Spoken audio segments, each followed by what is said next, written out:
You want to be bold with something different that you haven't done and that your customers and they're not ready for it. And they're like, wow, that's really funny. Like a dad joke on a postcard would be better than your regular thing that you're doing. This is the Snowball Effect.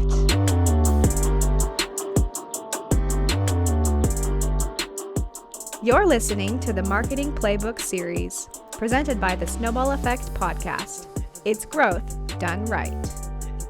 Hey, this is Todd, and welcome to the Snowball Effect. This is our Marketing Playbook series, and I've got Hailey Hawkes with us today. Welcome, Hailey. It's great to have you. Thank you for having me. I am thrilled to be here. The reason I have Hailey on the podcast today is she is the owner of Horsetooth Marketing, and she has just got over a decade worth of digital marketing experience, branding experience, PPC experience, SEO experience. Is there anything you don't do? Not really. No, I've just played around in every area, every arena of marketing, and I have a couple masteries and expertise. But yeah, I've been in it all. Oh, that's fantastic. Well, that's exactly why I have you here. But first of all, I've got to know, why Horsetooth Marketing? Help Yeah. me understand the genesis of that. Yeah. So that is actually a reservoir in Fort Collins, Colorado, where I'm stationed, and we all go boating there. It's a really beautiful area just to kind of camp out, spend the day grilling. It's a kind of the well-known area. Everybody knows it in town. Everybody kind of knows it in Northern Colorado as well. So it's just a nice area. And so we thought it was applicable. And then we have clients all over the US. So it's just kind of a spin on words, and it's adding horsepower to your brand is kind of the slogan behind that as well. Love it. I love it. Well, it works locally there, tying in, and as well as I love that horsepower. So Yeah. excellent. Well, then you get branding and you get connecting that to a bigger story. So I'm excited to get into that. But before I do, Hailey, I want to ask you a little bit about you. So Sure. tell us about yourself, and tell us, something interesting that the everyday schmo may not know.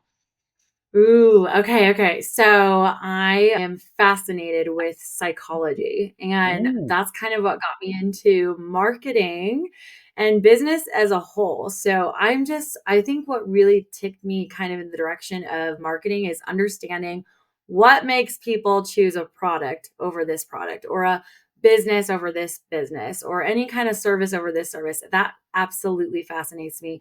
And ever since college, I'm constantly doing research. Well, why'd you choose that? Why not this one? Why'd you go with this person and why not this person? Or why'd you go with this artist, not this artist? And so it's just been this kind of curiosity that I have. I've been in digital marketing for 12 years now, thinking I originally wanted to be a traveling nurse or something to do with, teaching kids. Didn't like the pay, didn't like the structure. So When I was fell the into moment that you knew, like, okay, no, I need to be in marketing? I took a business class in college, and I took 3, and 2 of them were a snooze. I absolutely hated them. And one was my marketing class, and it was kind of business and marketing hybrid. And he was so fascinating, took a spin on it, really taught us actual, knowledgeable things that we could apply to the world of business and marketing. And my neurons just went off. I loved it. I absolutely loved it. So then I decided to change my major, been doing it ever since. And yeah, I've been in all types of industries, but yeah, I've probably been in it for 12 and a half years now, doing pay-per-click primarily in branding. That's fantastic. So the psychology of it. So you just have to promise you're not going to be psychoanalyzing me and, oh, Todd's butting in again because it's all gonna be No, about him or whatever. no. Marketing just equals psychology. So that's Right? why I always, yeah, it really is. I'm the same. I'm just fascinated by the human brain and why we do Yeah. what we do, right? Yeah. And marketing just plays at that intersection of creativity and human behavior. It's wild. Yeah. I I I Something you don't know about me, right? Am I supposed to answer that? I don't know. I'm going to be trivial here, but this one's really funny and it's interesting. It always gets people talking and their antennas up, but I think it's pretty cool because it's really rare. But I've met Michael Jordan, What? Like the Michael Jordan? the Not like Michael Jordan, Michael B. Jordan or Michael no, Jordan, the mailman that's the dropping off your basketball FedEx package. legend. I have Okay. met. All right. How did you meet him? So I just happened to be at a celebrity golf tournament in Lake Tahoe, Nevada / California, because it's in between. And he was there at a celebrity golf tournament, and spectators could walk up to this tournament. And we just happened to be on there for vacation with my parents at the time. And me and my best friend from third grade, we're still best friends. We walked up to this, area, and it wasn't even fenced off. You could just get pretty close to these celebrities. It's not a lot of people knew about it. So we were just hanging out trying to see if we could see anyone. Some, football players, some singers. And then he walked out and we both about fainted. I mean, we were speechless. And I asked him, I got so close and I was like trying to not be invasive on his golf game. But I said, Michael Jordan, I know you're busy, but can you please just sign this? And he said, not right now, baby. That was his response. Yeah. You got called Yeah. baby. You got called baby I know. by Michael But we Jordan. we touched elbows. So I can say I touched Michael Jordan's elbows too. Like we literally did. Well, you've got that on me. You definitely one up on me. I Yeah, haven't it was met pretty cool. I was obsessed with basketball since I was a little kid, and I haven't met anyone nearly that famous. So It's I so heard, like, he's a tall guy, he's a big guy, and I've heard he's pretty good at golf. oh yeah, I think he probably took that tournament or it got close. I don't know, but he's supposedly extremely good at golf. Yeah, that's what I've heard too. When I was a kid, like, he thought of, like, going pro at golf Yep. so I've heard that too. Yeah. oh, that's fantastic. Okay, you've met Michael Jordan. Yep. Now I wanna hear from you, Hailey. I wanna hear something that you're passionate about. You Okay. kinda gave me a little bit of hint with human psychology, but I wanna hear something you're passionate about, but not just, "Okay, Okay. this is what I like to do." I need you to pitch me on why I need to be as crazy about it as you are. So let's hear it. Okay. Okay, this is gonna make me sound a little weird. I believe everybody should be reading a self-help book once a week Whoa! Once a week? or even once a month if it's really strenuous. Yes, you should. So that people should be reading is listening okay? Like an Audible? Yes, Okay. absolutely. Okay, so Yes. you should be reading or listening to a self-help book once a week. Yeah. All right, why? I wanna hear why this is so great, because that sounds like a lot of work. I like self-help. Sounds like a Yeah. lot. Okay. Why is that not the craziest idea All I've right. heard? I mean, I've got cool stuff. I like to paint, I like to cook, but we're going with self-help Okay. books because it can take you out of the worst situation or reality that you're currently in and launch you into the best situation and new reality that you didn't know was possible. Okay, okay, and why so many? Why, like, once a week in Well, unfortunately, until more robots take over, I guess, we have to experiment what's gonna be that one that clicks for us, that's going to really make an impact and that you're almost craving to read over and over and over again. I think it takes a variety of subjects, a variety of books for any individual. You can get so much advice like from friends or your CEO or your aunts to read something, but I think everybody's so different. It could be a really popular one, but it just might not resonate the way it did for he or she. So I think one a week can actually, no matter what, will benefit you. You'll learn really valuable things from it, but there'll be that one that just catapults your life into a different direction. Ooh, okay, that's a pretty good pitch. What if I were to download something like Blinkist or something? I've got that on my phone, which does kind of Oh, is that where it summary. summarizes Yeah, the yeah. okay. What's your take on that? Am I cheating? No, I would well, okay, this is my theory on this. I think you should read it once, then use that as Okay, so you can remember it and obtain it and absorb it. That's actually what I do. I think mine's called Headway okay. or I don't know. But it's There's similar a type of short thing where it gives you a nice little summary. Yeah, and it really helps the information sink in because a lot of times authors will tell a lot of stories in between the main nuggets, and all that filler information. And those apps are a great way to get the nuggets to sink in and absorb, and you can actually apply those.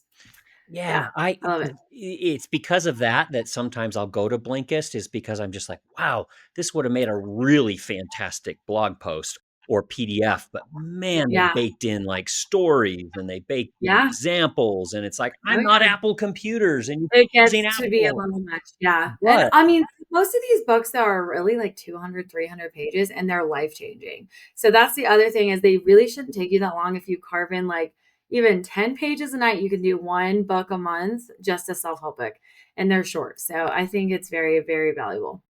That's okay, 1 a month I can do. I have a Maybe alternating. 1 a week. Okay, okay, I'll trend up to 1 a week. Right now, I do about 1 a month. So, Yeah. I can up that. But I like to rotate between fiction and nonfiction. That's kind of my Oh, yeah. routine. Oh, Uh, yeah. I'm an Audible guy, so I'm all in on that. And I have Yeah. a commute. So I Uh-huh. think I could start to make this happen. Now I've I've got to got know. some romantic fiction back there, There you okay? go. Yeah, I There you love go. my fiction. There you go. So, okay, that's taking the creative side and the So imagination, but okay, now I have to ask you, Haley, then what's that one mhm. book for you that just boom, light Mhm. bulb comes on, just gets you going, you'll reread it. What what self-help book gets you going? You know, I have so many. I could create a blog post about this.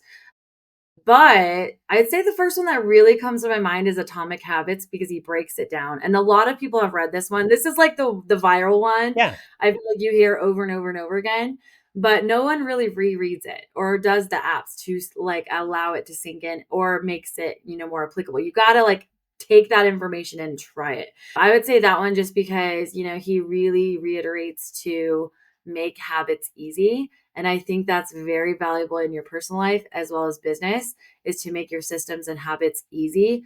And then they kind of launch you into a new dimension because you have those little stepping stones that are easier versus trying to make all these hard things happen really fast. He tells you how to make habits easy. And I think that's like a really, really good one just to apply in your personal life and business. I I'd love say that. that's up there for me. Let's see, Atomic Habits, is that James Clear? Yeah, Yeah, and his story, I mean, just how he opens the book with his, I don't want to give away, but injury and just like, oh, just what people go through alone, that teaches you so much too of gratitude and what, you can be doing just without all that stuff happening in your life. So yeah, it's a really powerful book. I love it. Well, okay, you convinced me. I'm gonna reread Atomic Habits, and Yeah. I'm gonna up my self-help game. I kinda Oh, yeah. I'm really on board with what you just pitched because when we were building a house and we were trying to decide what color of door, to have, then, "Oh, let's go with a nice bright blue door," and then I started noticing blue doors everywhere, or you're shopping for a car, and pretty soon you're seeing that everywhere. But when you're reading that book, like how many Mhm. opportunities where you're like, oh, this is exactly what they were talking about. Or Mhm. so you just start finding all those Psychology. applications. Yeah, Um, absolutely. I love that. So, all right, you convinced me. I guess I got to read a book. And so, I know no one reads anymore, but I promise you, doing the deep work is what they say will do wonders for your life. I think that reading is kind of deep work these days, and just carve out time to do it. love it. It's a game changer. I love it. Love it. Love it. All right. Now I want to ask you about some marketing stuff. I want to really Yeah, get in there and discuss a topic that you hear a lot about, disruption, yeah, right? yeah.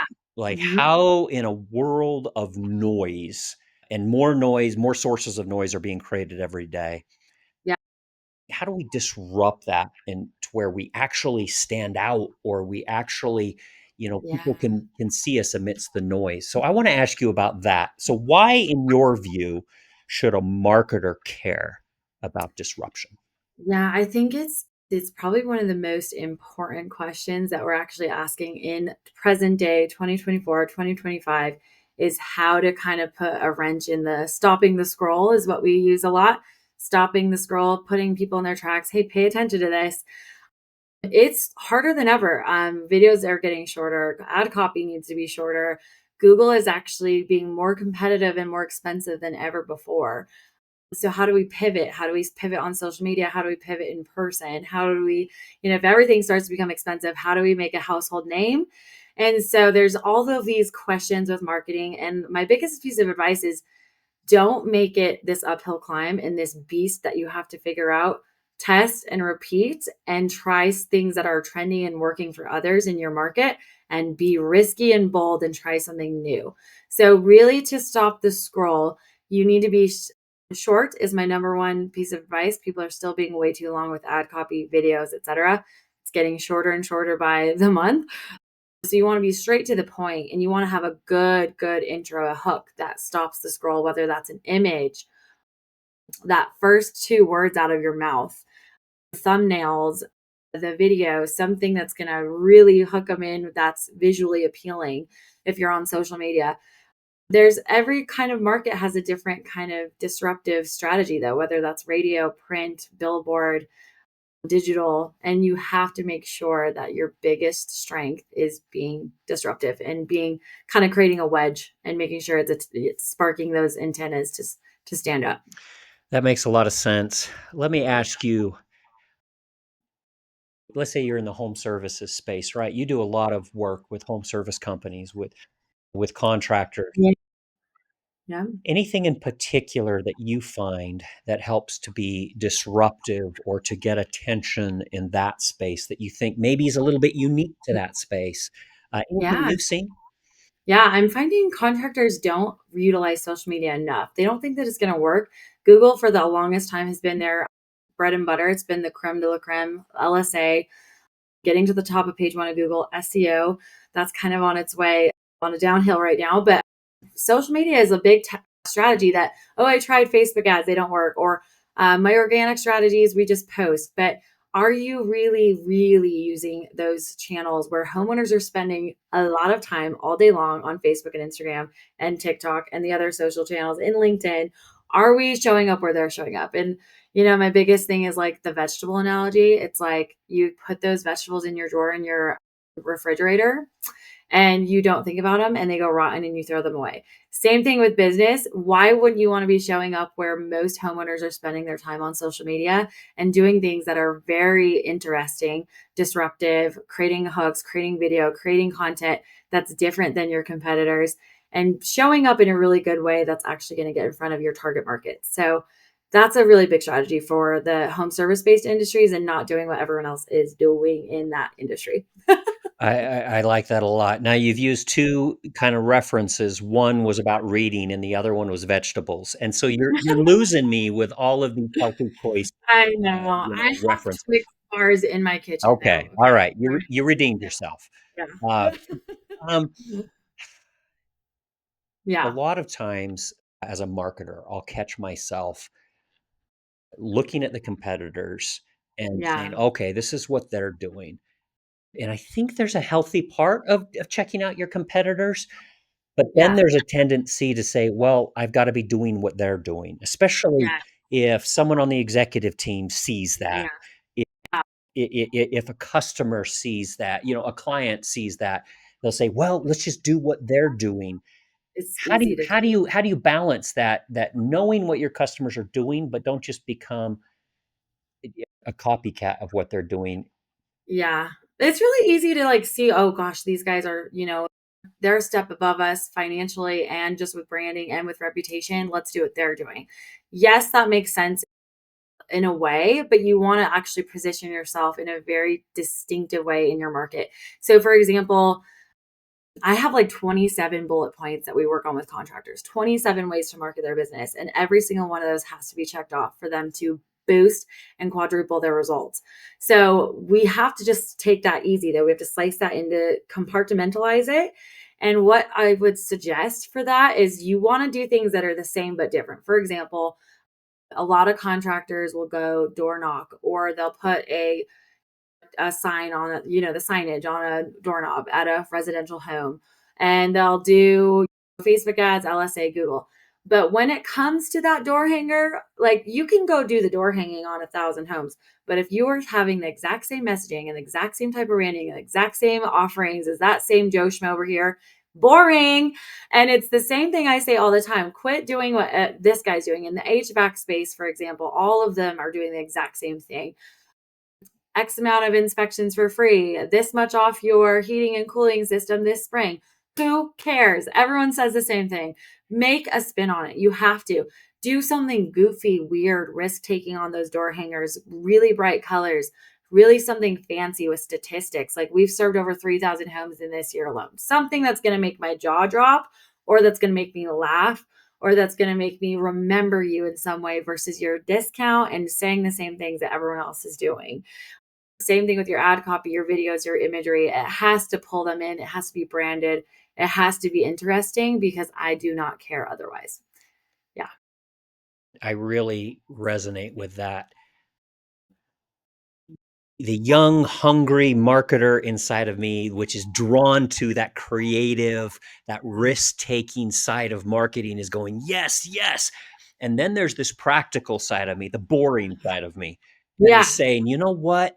A lot of the marketing is this blocking and tackling. Todd, do the safe thing. Because sometimes as a marketer, tell me if this is what you find, it's a little risky, right? If you're working with a Mhm. client or your boss or something like that, we're going to take Mhm. this big risk. You're putting a lot on that. How do you balance that? Okay, I have my bases covered with responsibility, but I also need to be risky. How do I balance that? I never take like a full 360 right off the bat. You never jump from here to here and hope that it works.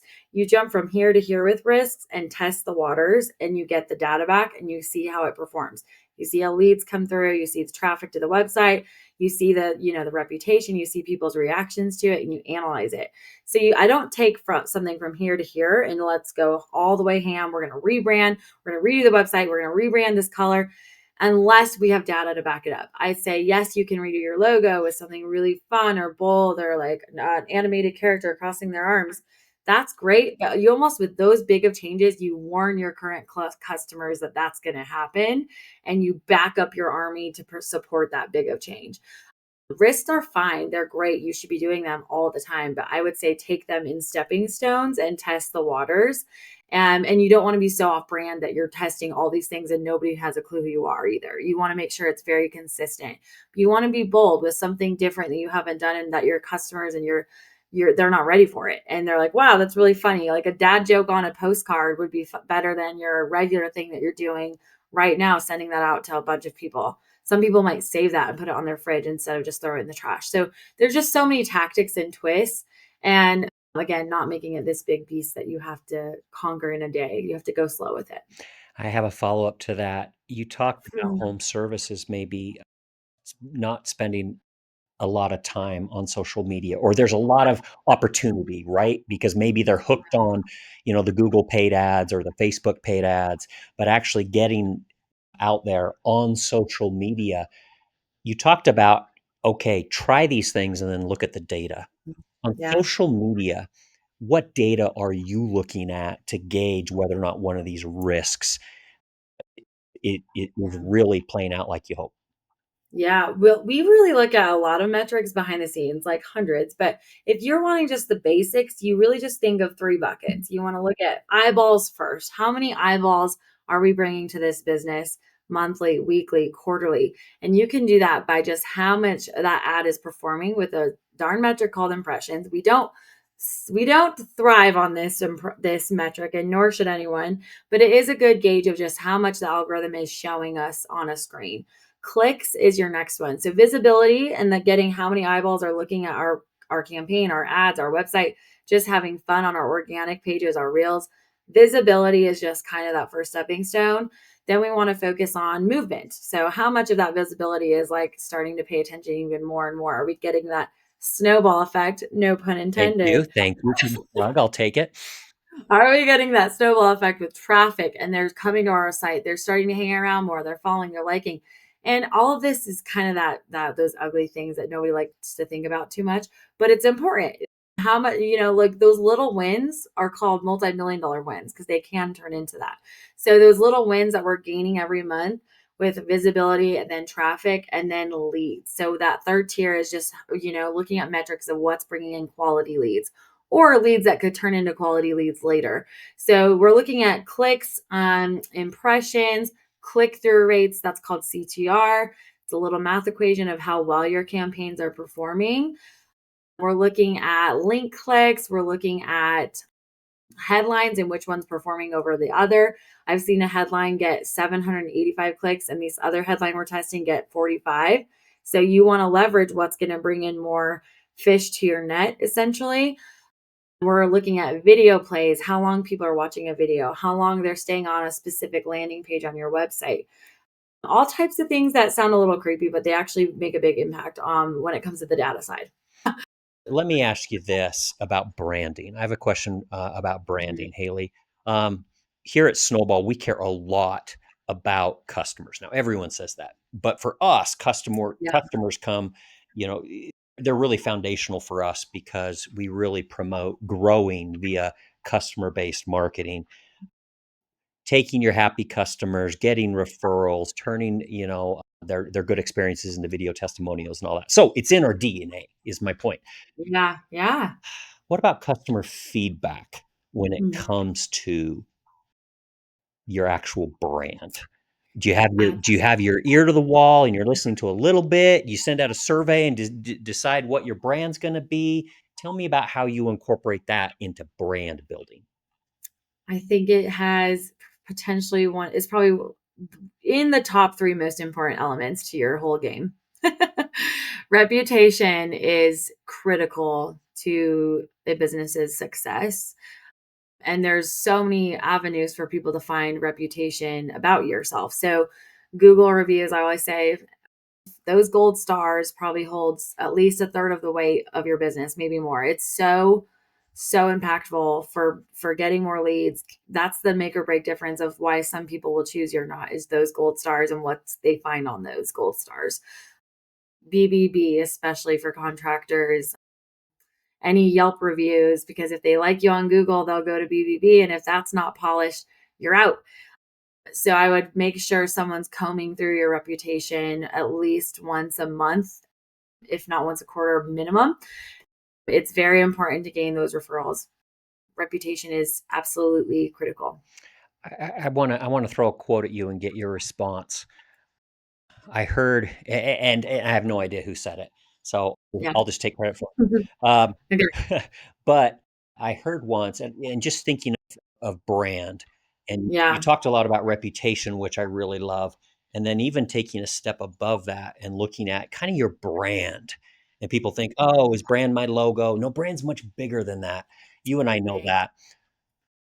I heard a Yep. quote once that said, brand isn't what you tell people you are, but brand is what your customers say you are 30 days into that relationship. What's your reaction to that? Brand isn't what you say you are. Brand is what your customers tell you they are after a 30-day relationship. Oh, Any I think I response lost there? you. I'd say I'd give that like a 60-40 weight. Okay. Tell me why 60/40. I think 60 is the business itself, 40 is almost the reputation, because 60% is really the veins of the business. They're putting themselves out there. They're telling you what their services are. The business is telling you why their values matter to them and the team that they have hired matters to them, and the blood, sweat, and tears they put into the community and what they're doing for you. And most of the good ones out there, the customers, don't respond to the business as well as they should. And I think software or something like that, or, communication with customers is critical to get those positive reviews. But yeah, most of the time it's the negative ones that come out of the Right? clamshells and start to review on Google and BBB, of course. But it holds that much weight. That's why I say 40, because people that are referring you that have the actual experience, that will sell for you all day, every day. I love it. So, I love it. That makes a lot of sense. I'm yeah. going to throw another curveball at you. Okay. When it comes to your brand, what's something you need to do and what's something just knock it off, people. Stop doing. Anything come to mind about a for sure do this or A lot. knock it off? Yeah. Consistency, like I would say, is just like the gym. Just like there's so many metaphors to going to the gym and nutrition and staying healthy as an individual to the lifeblood of the health of the business. Like just stay consistent. Stay consistent with your brand, stay consistent with risk taking, stay consistent with testing something and figuring out what works and what doesn't, and take that into the next year.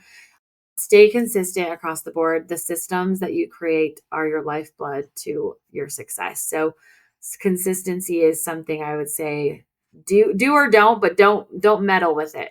Don't try it, and then don't get bored, and don't just think that you're going to do all this stuff consistently. Just like the gym, you have to kind of fall down, go back to the gym, fall down, go back to the gym, fall down with marketing, try it again, fall down, test something different, and then you find out what works and what doesn't. But you'll never get there doing the same darn things that you've been doing before and hoping that it works.